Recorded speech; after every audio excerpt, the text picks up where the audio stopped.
অপেক্ষাকে আমি আজও ছাড়তে পারিনি। হ্যাঁ, অপেক্ষার কথাই বলছি।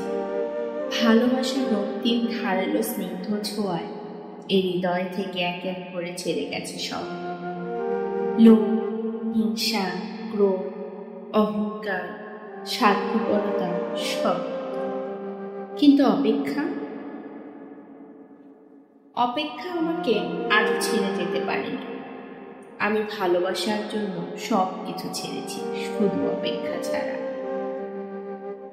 অপেক্ষাকে আমি আজও হৃদয়ের গহীনতম অংশে অবরুদ্ধ করে বেঁচে আছি।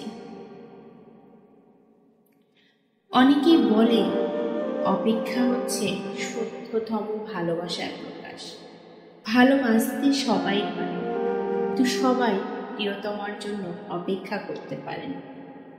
আসলে কি তাই জানি না, তবে অপেক্ষার কাছে আমি অনেক ঋণী। প্রিয়তমার জন্য অপেক্ষা আমাকে পাখির মতো সহজ হতে শিখিয়েছে, শিশুর মতো অনাবিল হতে শিখিয়েছে, আকাশের মতো বিশাল হতে শিখিয়েছে, ফুলের মতো স্নিগ্ধ সুন্দর হতে শিখিয়েছে। অপেক্ষা আমাকে সাগরের নীল জলরাশির মতো গভীর হতে শিখিয়েছে, প্রকৃতির মতো স্বচ্ছ হতে শিখিয়েছে, সোনালি সন্ধ্যার মায়াবী মৌনতার মতো নিবিড় হতে শিখিয়েছে।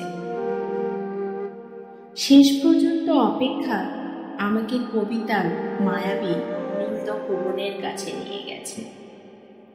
হৃদয়ের মধ্যে প্রতি মুহূর্তে অপেক্ষাকে রাখা কঠিন, অথচ আমি সেই কাজটি করে যাচ্ছি প্রতি মুহূর্তে, কি নিদারুণ আনন্দের সাথে।